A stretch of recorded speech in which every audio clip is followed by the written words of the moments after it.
A new report from the Wall Street Journal says that CEOs across the country, companies big and smaller, are panicking over the fact that Donald Trump is not listening to them at all. And ordinarily, if I were going to start a story like that, it would be a positive story, right? CEOs in this country should be panicked. And let's be fair, they're panicked for a lot of different reasons right now, as we all know. So CEOs being afraid, a government that's not listening to them, ordinarily, that would be a good story. But it's what Trump is not listening to them about that, of course, is problematic. Because according to this Wall Street Journal report, these CEOs have been desperately trying to convince Donald Trump that his tariff plan is going to be a disaster for the U.S. economy and self-servingly for their own companies.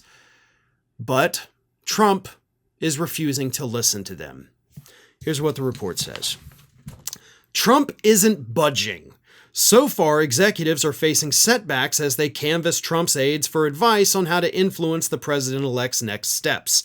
Trump is largely acting on his own, leaving his incoming team of advisors with few opportunities to shape his thinking. So the CEOs are reaching out to Trump's aides, his advisors, saying, listen, we got to talk to the guy. You've got to talk to the guy. Somebody's got to tell him that he is dead wrong about who pays these tariffs. Trump still maintains to this day, whether out of stupidity or just trying to, pull the wool over our eyes, that other countries pay the tariffs. Like if we put a 25% tariff on China or the Chinese goods, China pays it. That ain't what happens. And I think everybody's on the same page with that now. The companies that import those goods pay the 25% tariff.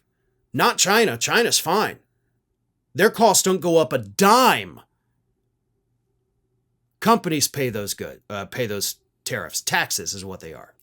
So then, because their cost increased by 25%, they pass on a price increase of at least 25%. Typically, they go a little bit more than what it is, just like they did with inflation. When inflation, was up to 5%, they would raise their prices 7 to 8%, sometimes more than that, in order to just put a little more in their pockets. So that's what we're dealing with. And here's the thing about these CEOs. These CEOs that are panicked right now, they're not panicked because they don't want you to have to pay more for goods, right? That's not what concerns them. They don't care. Like if you paid more money, they would be okay with that as long as they didn't lose money. Now that's where it comes in.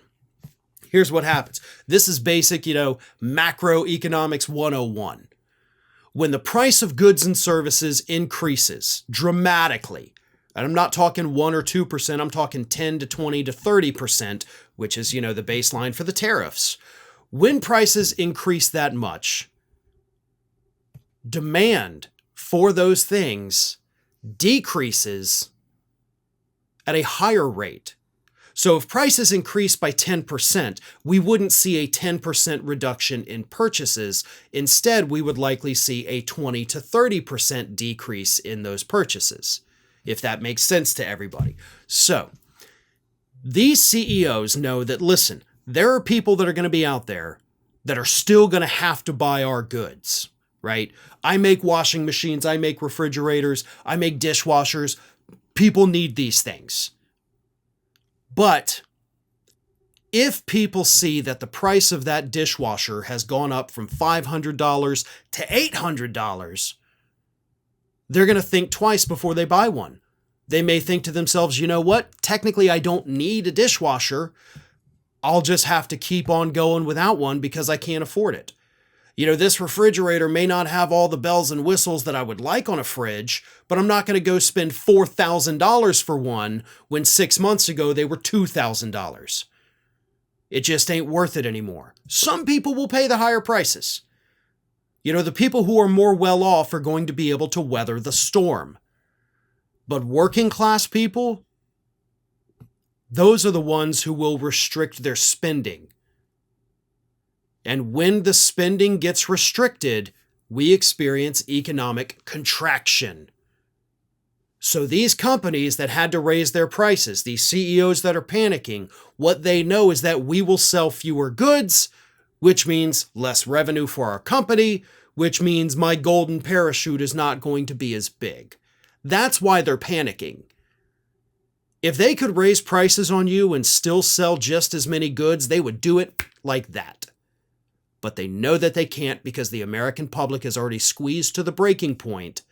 That's why they're panicking. Thanks for watching, everybody. And if you're not already, please subscribe to the channel. We got fresh content every day for you. And if you want to follow us across social media, make sure you check out all of the social links that we have posted in the description of this video.